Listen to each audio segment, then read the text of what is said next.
কোরআন মাজিদের 22 নম্বর সূরা সূরা হজের 34 নম্বর আয়াতের মধ্যে বলেন, আমি আল্লাহ রাব্বুল আলামিন প্রত্যেক সম্প্রদায়ের জন্য কোরবানির নিয়ম করে দিয়েছিলাম। সুবহানাল্লাহ বলেন। আমি আল্লাহ তাদেরকে জীবন উপকরণ স্বরূপ যে সকল চতুষ্পদ জন্তু দিয়েছিলাম সেগুলোর উপর যেন আমি আল্লাহর নাম উচ্চারণ করে, মানে কোরবানি আল্লাহ রাব্বুল আলামিন প্রত্যেক সম্প্রদায়ের জন্যই নিয়ম করে দিয়েছিল। সুবহানাল্লাহ বলেন। এ থেকে আমরা কি বুঝলাম? যে কোরবানি শুধু ইব্রাহিম আলাইহিস সালাতু ওয়াসসালামের জমানা থেকে, যুগ থেকে শুরু হয় নাই। এটা আমাদের প্রথম মানব, আমাদের আদি পিতা হযরত আদম আলাইহিস সালাতু ওয়াসসালামের জমানা থেকেই শুরু হয়েছে। এই সম্পর্কে আল্লাহ রাব্বুল আলামিন সূরা মাইদার 27 নম্বর আয়াতের মধ্যে বলেন, ওয়াতলু আলাইহিম নাবা বানাই আদম বিল হাক্কি ইয ক্বাররাবা কুরবানান ফাতুকবিলা মিন আহাদিহিমা ওয়া লাম ইউতাকাব্বাল মিনাল আখার ক্বালা লা আqতুলান্নাকা ক্বালা ইন্নামা ইয়াতাকাব্বালুল্লাহু মিনাল মুত্তাকিন।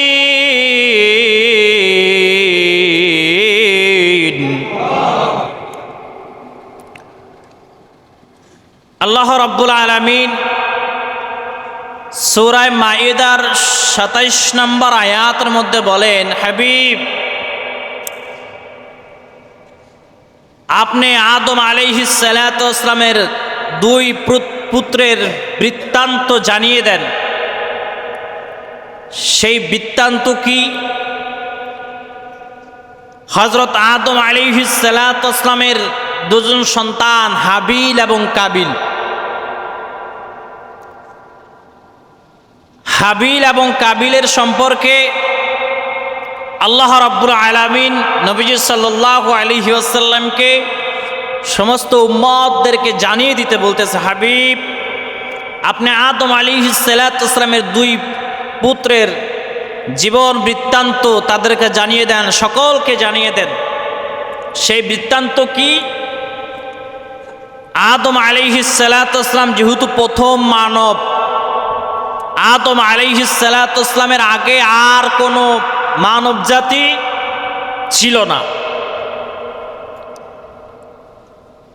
এই জন্য আদম আলাইহিস সালাতু ওয়াসসালাম এবং মা হাওয়া আলাইহিস সালাতু ওয়াসসালামের গর্ভে আল্লাহ রাব্বুল আলামিন দুজন করে সন্তান দান করতেন। কজন করে? একজন ছেলে আর একজন মেয়ে। তখনকার সময়ের নিয়ম ছিল যে প্রথম গর্ভের ছেলে দ্বিতীয় গর্ভের মেয়ের সঙ্গে বিয়ে দিবে, দ্বিতীয় গর্ভের ছেলে প্রথম গর্ভের মেয়ের সঙ্গে বিয়ে দিবে। তখন এই আইন ছিল। তো আদম আলাইহিস সালাতু ওয়াসসালামের দুজন সন্তান হাবিল এবং কাবিলের যখন বিয়ের বয়স হয়ে গেছে, তাদেরকে আদম আলাইহিস সালাতু ওয়াসসালাম ডাকলেন। ডেকে বলে, ও হাবিল এবং কাবিল শোনো, তোমাদের যেহেতু বিয়ের বয়সে তোমরা উপনীত হয়েছ,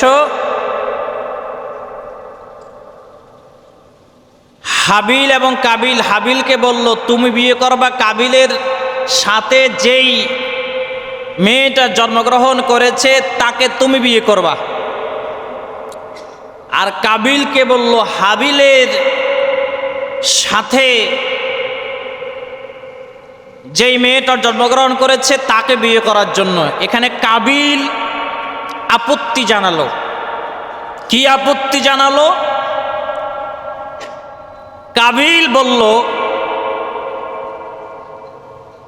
না, আমি এই আইন মানি না। আদম আলাইহিস সালাতু ওয়াস সালাম বললেন, কেন মানো না? তখন কাবিল ডাক দিয়ে বলে, আমার সাথে যেই মেয়েটা জন্মগ্রহণ করেছে এই মেয়ে অনেক সুন্দরী, আমি একেই বিয়ে করব। আর হাবিলের সাথে যেই মেয়েটা জন্মগ্রহণ করেছে ও কালো, ও সুন্দর না, ওকে আমি বিয়ে করব না। যেহেতু আমার সাথে এই সুন্দরী জন্মগ্রহণ করেছে, এই সুন্দরীকেই আমি বিয়ে করব, আমি কালো মেয়ে বিয়ে করব না। আদম আলাইহিস সালাতু ওয়াস সালাম বললেন, না, এটা তো শরীয়তের আইন নয়, বিধান নয়, তুমি এভাবে বিয়ে করতে পারবা না। তখন কাবিল বলল, তাহলে আল্লাহ রাব্বুল আলামিনকে আপনি বলেন কিভাবে আমি আমার সাথে জন্মগ্রহণ করা আমার বোনকে বিয়ে করতে পারি, এটা আল্লাহকে একটা বিধান দিতে বলেন। তখন আদম আলাইহিস সালাতু ওয়াস সালাম আল্লাহর দরবারে ফরিয়াদ জানাইলেন। আল্লাহ রাব্বুল আলামিন জানিয়ে দিলেন, ও আদম, চিন্তার কোনো কারণ নাই, তোমার দুই পুত্রকে বলো মিনায় গিয়ে যেন তারা কোরবানি করে, যার কোরবানি আমি আল্লাহ কবুল করে নিব সে ওই সুন্দরী মেয়েকে বিয়ে করবে। জোরে বলেন সুবহানাল্লাহ। ইতিহাস দেখেন, ইতিহাস কোথা থেকে আসছে, এটা আল্লাহ কোরআনেও জানিয়ে দিয়েছে, আমি যে ঘটনা বানিয়ে বলছি তা না। আল্লাহ রাব্বুল আলামিন এই কথা কোরআন মাজিদের মধ্যে কোট করে দিয়েছেন, ওয়াতলু আলাইহিম নাবা বানাই আদম বিল হাক্কি ইয ক্বাররাবা কুরবানাও ফাতুকবিলা মিন আহাদিহিমা ওয়া লাম ইউতাকাব্বাল মিনাল আখার। আমার আল্লাহ রাব্বুল আলামিন কোরআন মাজিদের মধ্যে জানিয়ে দিয়েছেন, আমি আদম আলাইহিস সালাতু ওয়াস সালামের দুই পুত্রকে তাদেরকে কোরবানি করার জন্য ঘোষণা দিয়েছিলাম। আমি আল্লাহ রাব্বুল আলামিন একজনের কোরবানি আমি আল্লাহ কবুল করে নিয়েছিলাম, আর একজনের কোরবানি আমি আল্লাহ কবুল করি নাই। ঘোষণা দিয়েছেন কে? আল্লাহ রাব্বুল আলামিন। এগুলো আমার নবীজি সাল্লাল্লাহু আলাইহি ওয়াসাল্লামকে জানিয়ে দিচ্ছেন। আদম আলাইহিস সালাতু ওয়াস সালামের দুই সন্তান, একজন হলো হাবিল আর একজন হলো কাবিল। হাবিল তখনকার সময়ে বকরি পালন করত, আর কাবিল বকরি পালন করত, হাবিল কৃষি কাজ করত। তখনকার সময়ে হাবিল কিছু কৃষি ফল ফসল নিয়ে মিনারায় রেখে দিল, আর কাবিল একটি জন্তু, একটি পশু মিনারায় রেখে দিল। তখনকার সময়ের কোরবানি, কার কোরবানি কবুল হয়েছে, কার কোরবানি কবুল হয় নাই, সাথে সাথে বোঝা যাইত। হযরত আদম আলাইহিস সালাতু ওয়াস সালামের যেই সন্তানের নাম হলো হাবিল, তার কোরবানি করার জন্য যেই ফল ফলাদি কৃষি রেখে দিয়েছিল, আসমান থেকে একটি অগ্নিস্ফুলিঙ্গ এসে জ্বালিয়ে দিল। তখনকার সময়ের নিয়ম ছিল, যার কোরবানি আল্লাহ রাব্বুল আলামিন কবুল করবে, আসমান থেকে একটি অগ্নিস্ফুলিঙ্গ এসে ওই কোরবানিগুলো জ্বালিয়ে দিত, ওই বস্তুগুলো জ্বালিয়ে দিত। যার কোরবানি আল্লাহ কবুল করত, তার বস্তুগুলো আল্লাহ রাব্বুল আলামিন জ্বালিয়ে দিত। ধরে নেওয়া হতো তার কোরবানি কবুল হয়েছে। এখন হাবিলের কোরবানি যেহেতু আল্লাহ রাব্বুল আলামিন কবুল করে নিয়েছে, কাবিলের মেজাজ গরম হয়ে গেছে।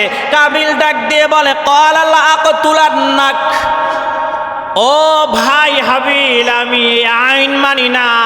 ক্বালা লা আকতুলান্নাক, আমি তোমাকে হত্যা করব। কি করব জোরে বলেন?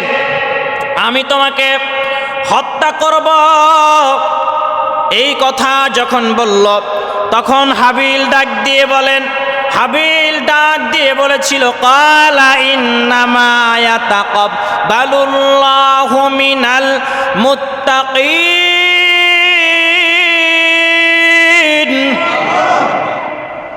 তখন হাবিল ডাক দিয়ে বলেছিল,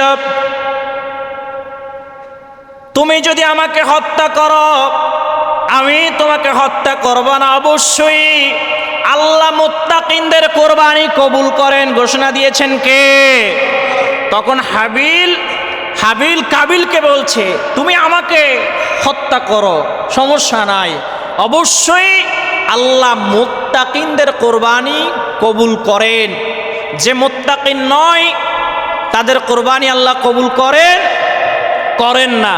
এই কথা যখন বলেছে, এবার ওই যে কাবিল চিন্তা করলো, যদি ভাইকে মেরে ফেলা না যায় তাহলে এই সুন্দরী মেয়েকে তো আমি বিয়ে করতে পারবো না। দেখেন, পৃথিবীর ইতিহাসে প্রথম যে হত্যাকাণ্ড হয়েছিল সেটা ছিল নারী সংগঠিত ঘটনা, ঠিক কিনা জোরে বলেন।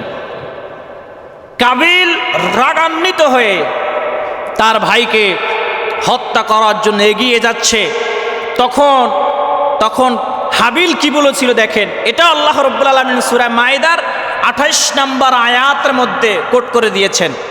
আল্লাহ রাব্বুল আলামিন বলেন, লা ইম বাসাত্তা ইলাইয়া ইয়াদাকা লিতাকতুলানি মা আনা বিবাসিতি ইয়াদিয়া ইলাইকা লিআকতুলাক ইন্নী আখাফুল্লাহ রাব্বাল আলামিন।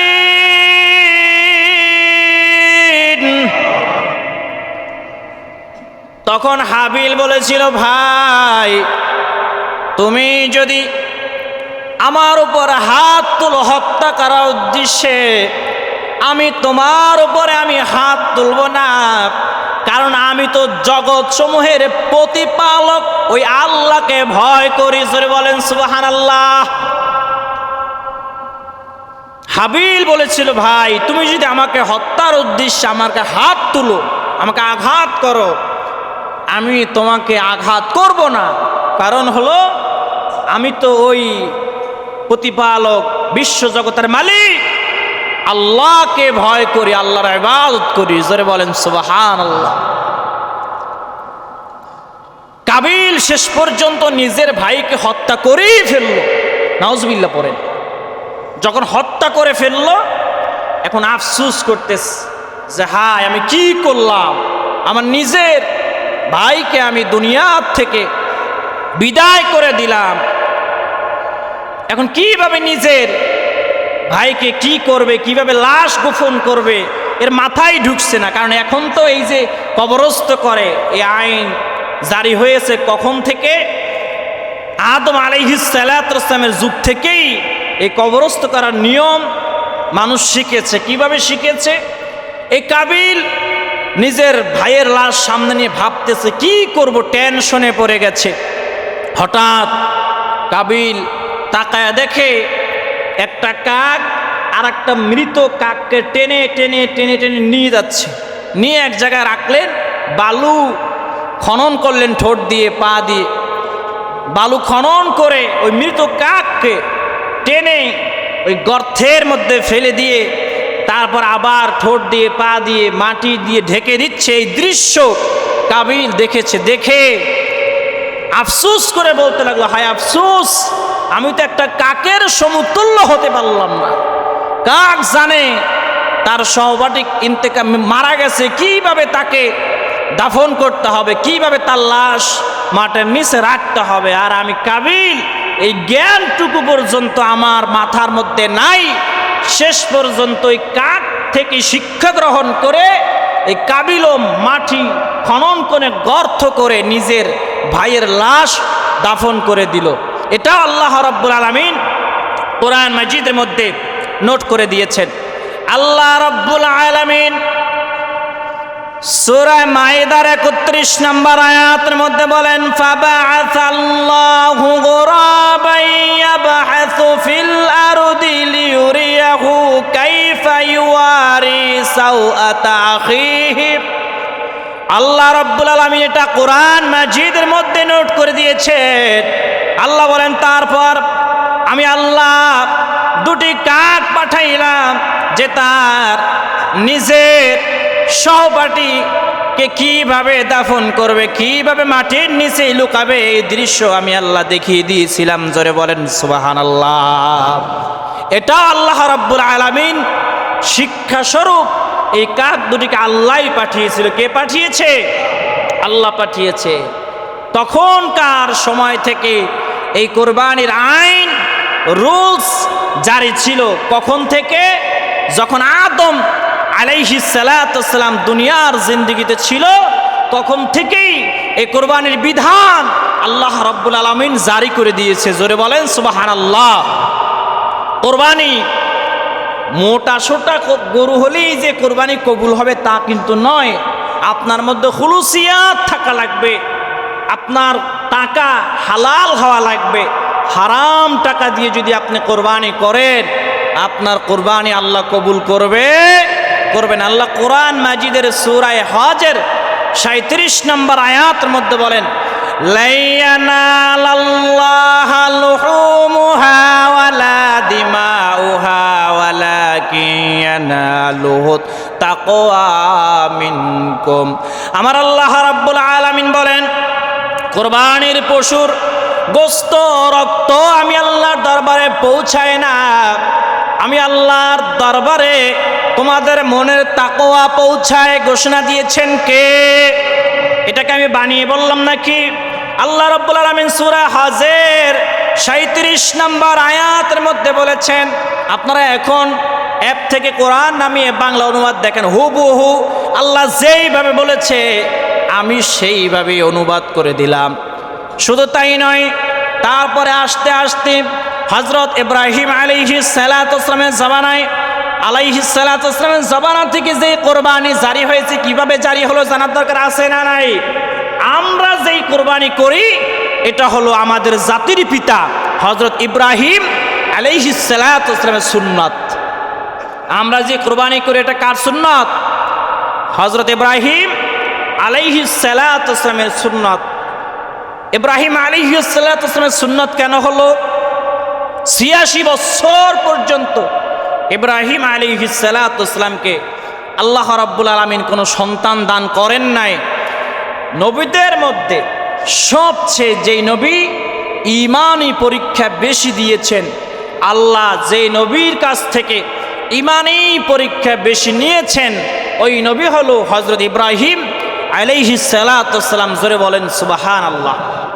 ইব্রাহিম আলাইহিস সালাতু ওয়াস সালামকে অগ্নিকুণ্ডলিতে যখন ফেলে দেওয়া হলো, জিবরাইল আলাইহিস সালাতু ওয়াস সালাম আয়েশা বলে, ও ইব্রাহিম খলিল, আপনি আমাকে বলেন আগুন কি আমি নিভিয়ে দিব নাকি? আপনি একবার শুধু বলেন, আমি আগুন পর্যন্ত নিভিয়ে দিতে পারি। ইব্রাহিম আলাইহিস সালাতু ওয়াস সালাম তখন ডাক দিয়ে বলেছিল, ও জিবরাইল, তোমার সাহায্য আমার কোনো প্রয়োজন নাই। যে আল্লাহ আমার কাছ থেকে ঈমানি পরীক্ষা নিচ্ছে, ওই আল্লাহই আমাকে সাহায্য করবে। আল্লাহ বড় খুশি হয়ে গেছে। আল্লাহ ডাক দিয়ে বলে, কুলনা ইয়া নারু কুনি বারদান ওয়া সালামান আলা ইব্রাহিম, হে আগুন তুমি শীতল হয়ে যাও, বেশি ঠান্ডাও থাকবা না, বেশি গরমও থাকবা না, শীতল হয়ে যাও, যেন আমার ইব্রাহিমের জন্য ঠান্ডা লেগে না যায়। জোরে বলেন সুবহানাল্লাহ। সাহায্য করেছেন কে? ইব্রাহিম আলাইহিস সালাতু ওয়াস সালাম অগ্নিকুণ্ডের মধ্যে পড়েও তারপরেও আল্লাহকে ভুলে যায় নাই, আল্লাহর সাহায্য চেয়েছে। ইয়াকা না'বুদু ওয়া ইয়াকা নাস্তাঈন।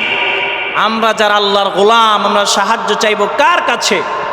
আর জোরে বলেন কার কাছে? আল্লাহর কাছে। ইব্রাহিম আলাইহিস সালাতু ওয়াস সালামকে আল্লাহ রাব্বুল আলামিন ৮৬ বছর পর্যন্ত কোনো সন্তান দান করেন নাই। ইব্রাহিম আলাইহিস সালাতু ওয়াস সালাম আল্লাহর কাছে দোয়া করে, রব্বি হাবিলি মিনাস সালিহিন, আয় আল্লাহ আমাকে একটি নেককার সন্তান দেন। সূরা সাফফাতের ইয়াসিন সূরার পরে যে সূরা, ওই সূরার নাম কি? সূরা সাফফাত। এই সূরা সাফফাতের 100 থেকে এই ঘটনা শুরু হয়েছে, 100 নম্বর আয়াত থেকে এই ঘটনা শুরু হয়েছে। আল্লাহ রাব্বুল আলামিনের দরবারে ফরিয়াদ জানায়, রব্বি হাবিলি মিনাস সালিহিন। আয় আল্লাহ রাব্বুল আলামিন, আপনি আমাকে একটি নেককার সন্তান দেন। আমার আল্লাহ রাব্বুল আলামিন বলেন, ফাবাশশারনাহু বিগুলামিন হালিম। আমার আল্লাহ রাব্বুল আলামিন বলেন, আমি আল্লাহ রাব্বুল আলামিন একটি নেককার সন্তানের সুসংবাদ দিয়ে দিলাম। সুবহানাল্লাহ বলেন। আল্লাহর কাছে যখন ইব্রাহিম আলাইহিস সালাতু ওয়াসসালাম চেয়েছে যে আল্লাহ আমাকে একটি নেককার সন্তান দেন, এমনি সন্তান চায় নাই, রব্বি হাবিলি মিনাস সালিহিন, আল্লাহ আমাকে একটি নেককার সন্তান দান করেন। আল্লাহ বলেন, ফাবাশশারনাহু বিগুলামিন হালিম, আমি আল্লাহ একটি নেককার সন্তানের সুসংবাদ দিয়ে দিলাম, যার নাম রেখে দিলাম ইসমাঈল। জোরে বলেন সুবহানাল্লাহ। যাদের সন্তান হয় না, অনেক এরকম ফ্যামিলি আছে যারা বিয়ে করেছে 12 বছর, 13 বছর, 8 বছর, 9 বছর, 10 বছর হয়ে গেছে, এখন পর্যন্ত একটা সন্তান আল্লাহ দান করে নাই। এমন অসংখ্য ফ্যামিলি আছে না নাই? যত টাকা পয়সার মালিক আপনি হন না কেন, যতই আপনার টাকা পয়সা, বাড়ি গাড়ি, অর্থ সম্পদ থাকুক না কেন, সংসারে যদি একটা সন্তান না থাকে, দেখবেন লাগে যেন কি যেন নাই, ঘর খালি খালি লাগে। ঠিক কিনা জোরে বলেন? অনেক সংসার অশান্তি, একটা বাচ্চা হয় না কেন, বেবি হয় না কেন, এই জন্য অনেক ডাক্তার কবিরাজ দেখাইতে লক্ষ লক্ষ টাকা নষ্ট করে ফেলেছে। তাদের জন্য আমি একটা আমল শিখিয়ে দিই, যে আমল যদি আপনারা করতে পারেন তাহলে আল্লাহ রাব্বুল আলামিন অবশ্যই আল্লাহ সন্তান দান করবে ইনশাআল্লাহ। জোরে বলেন সুবহানাল্লাহ। এই যে রব্বি হাবিলি মিনাস সালিহিন, সূরা সাফফাতের 100 নম্বর আয়াত, এই আয়াত কারিমা যদি ঘুমানোর সময় স্বামী স্ত্রী একসাথে যদি তেলাওয়াত করে 100 বার, কয়শো বার? 100 বার তেলাওয়াত করে বুকে ফু দিয়ে যদি ঘুমায়, আল্লাহ চাইলে 2-3 মাসের মধ্যেই আপনাকে সুসংবাদ দিতে পারে। পরীক্ষা করে দেখবেন। ধরেন ডাক্তার দেখাইছেন, সব রিপোর্ট ঠিক আছে, কোনো প্রবলেম নাই, তারপরেও আল্লাহ সন্তান দিচ্ছে না। তারা এই দোয়া যদি বেশি বেশি করতে পারেন, সব সময় রব্বি হাবিলি মিনাস সালিহিন, বিশেষ করে আমার মা বোনদেরকে শিখিয়ে দিবেন, এই দোয়া যদি, এই আয়াতখানা যদি বেশি বেশি পড়তে পারে, আল্লাহ রাব্বুল আলামিন একজন নেককার সন্তানের সুসংবাদ দিয়ে দিবে। জোরে বলেন সুবহানাল্লাহ। সন্তান চাওয়ার জন্য মাজারে যাওয়ার দরকার নাই, সন্তান চাওয়ার জন্য তো মান্যত করার দরকার নাই। সন্তান চাওয়ার জন্য প্রয়োজন নিজেদের চেষ্টা, আল্লাহর কাছে ফরিয়াদ জানানো, আল্লাহর কাছে দোয়া করা। নিজেরাও চেষ্টা করবেন, আল্লাহর কাছে ফরিয়াদ জানাবেন, অবশ্যই আল্লাহ আপনাকে সন্তান দান করবে। সুবহানাল্লাহ বলেন। ও আমার মুসলমান ভাইয়ারা, এবার সন্তান আল্লাহ রাব্বুল আলামিন যখন দান করলো, যেই সন্তানের নাম রেখে দিল ইসমাঈল। নাম কি জোরে বলেন? ইসমাঈল আলাইহিস সালাতু ওয়াসসালাম।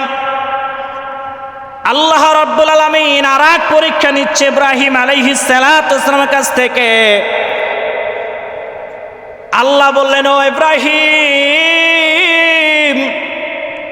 তুমি কি আমি আল্লাহকে বেশি ভালোবাসো নাকি তোমার সন্তানকে বেশি ভালোবাসো? ইব্রাহিম আলাইহিস সালাতু ওয়াসসালাম ডাক দিয়ে বলে, মালিক, আমি ইব্রাহিম নবী আমার সন্তানের চাইতে আপনি আল্লাহকেই বেশি ভালোবাসি। জোরে বলেন সুবহানাল্লাহ। আল্লাহ বলে, তাহলে আবার পরীক্ষা দাও। বলে, কি পরীক্ষা? বলে, তোমার যে সন্তান এবং তোমার স্ত্রী হাজারা, এদেরকে নিয়ে নির্বাসনে রেখে আসো, মক্কার পাশে রেখে আসো। ইব্রাহিম আলাইহিস সালাতু ওয়াসসালাম সন্তান ইসমাঈল আলাইহিস সালাতু ওয়াসসালাম এবং বিবি হাজারা আলাইহিস সালাতু ওয়াসসালামকে নিয়ে ওই মক্কার পাশে রেখে যখন চলে আসতেছিল, আপনারা ইতিহাস জানেন, যখন চলে আসতেছিল বিবি হাজরা আলাইহিস সালাতু ওয়াস সালাম ডাক দিয়ে বলেছিল, স্বামী আপনি কি আমার উপর অসন্তুষ্ট হয়ে, আমার উপর রাগান্বিত হয়ে আমাকে আপনি মরুভূমির মধ্যে রেখে যাচ্ছেন, নাকি আল্লাহ আপনাকে হুকুম করেছে? তখন ইব্রাহিম আলাইহিস সালাতু ওয়াস সালামের কলিজা ফেটে যায়। আসমানের দিকে শাহাদাত আঙ্গুলি তাক করেছিল। শাহাদাত আঙ্গুলি যখন তাক করেছিল, হাজার আলাইহিস সালাতু ওয়াস সালাম বুঝতে পেরেছে এটা আমার স্বামী নিজের থেকে আমাকে রেখে যায় নাই, আল্লাহ হুকুম করেছে, এই জন্য আমাদেরকে এখানে রেখে যাচ্ছে। যে আল্লাহ নির্দেশ দিয়েছে, আমাদের কোনো টেনশনের কোনো কারণ নাই। লা তাহজান ইন্নাল্লাহা মা'ানা। মুমিনরা কখনো হতাশ হয়ে যায় না, ভরসা করে কার উপর? হাজার আলাইহিস সালাতু ওয়াস সালাম আল্লাহর উপর ভরসা করে বলেছিল, আমার স্বামী আমাকে আল্লাহর হুকুমে এখানে রেখে যাচ্ছে, আমার টেনশনের কোনো কারণ নাই। যে আল্লাহ হুকুম করেছে ওই আল্লাহই আমাদেরকে হেফাজত করবে। জোরে বলেন না সুবহানাল্লাহ। গেল ইব্রাহিম আলাইহিস সালাতু ওয়াস সালামের সঙ্গে যখন কাজ করতে পারে, এমন সময় আল্লাহ রাব্বুল আলামিন ঘোষণা দিলেন, ও ইব্রাহিম আপনার স্ত্রী এবং আপনার সন্তানকে নিয়ে আসেন। আল্লাহর ঘোষণা আপনি আবার নিয়ে আসলেন।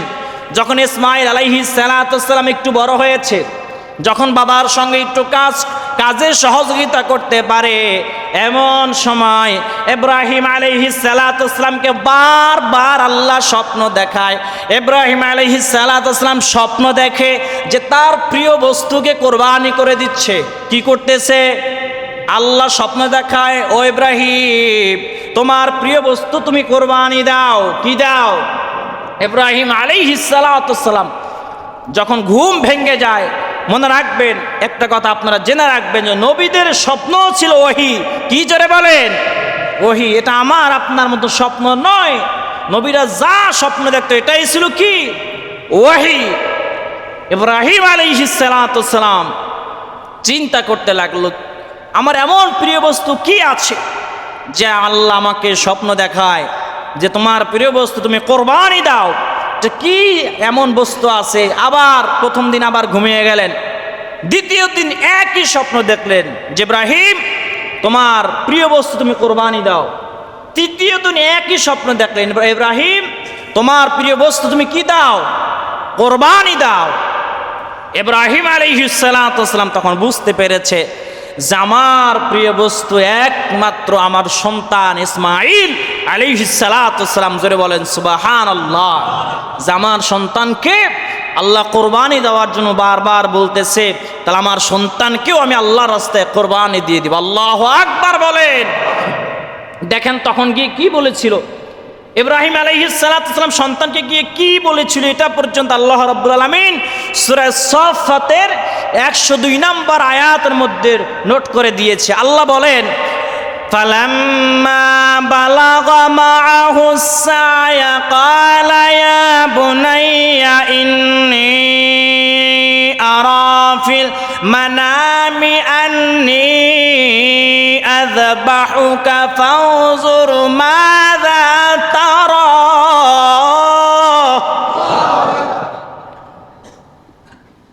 ইব্রাহিম আলাইহিস সালাতু ওয়াস সালাম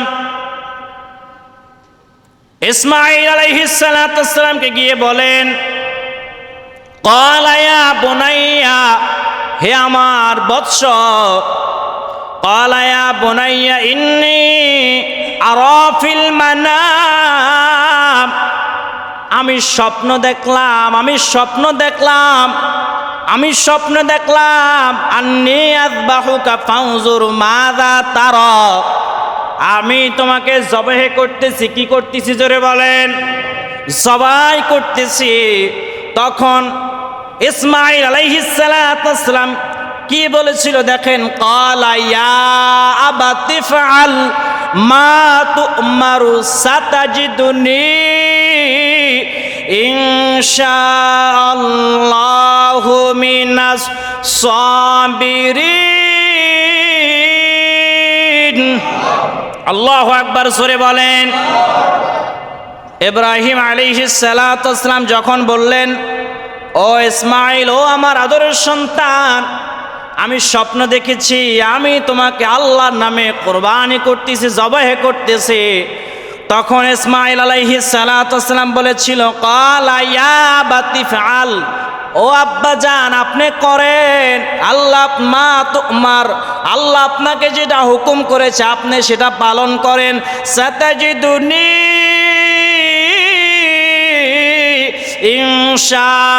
ইনশাআল্লাহু মিনাস সাবিরিন। আল্লাহু আকবার বলেন। আল্লাহর ইচ্ছায় আপনি আমাকে ধৈর্যশীলদের মধ্যে পাবেন। জোরে বলেন সুবহানাল্লাহ। আল্লাহর ইচ্ছায় আপনি আমাকে ধৈর্যশীলদের মধ্যে পাবেন। আব্বা জান, আল্লাহ আপনাকে যে হুকুম করেছে আপনি তা পালন করুন। এবার মিনার দিকে ইব্রাহিম আলাইহিস সালাতু ওয়াস সালাম তার সন্তানকে নিয়ে রওনা হলেন। এগুলো লম্বা ইতিহাস, আপনারা জানেন।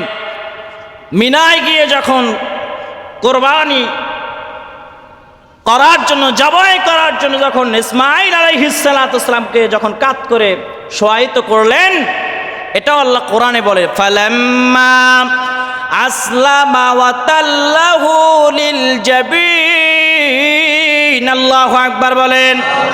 যখন তারা উভয় আনুগত্য প্রকাশ করলো এবং ইব্রাহিম তার পুত্রকে কাত করে শোয়ায়িত করল, মানে জবাহ করার জন্য, কোরবানি করার জন্য যখন শুয়ে দিল, যখন ছুরি চালাবে এমন সময় আল্লাহ রাব্বুল আলামিন কি বলে ডাক দিয়েছিল? আল্লাহ রাব্বুল আলামিন এটা কোরআন মাজিদের মধ্যে জানিয়ে দিয়েছেন, ওয়ানাদাইনাহু আইয়া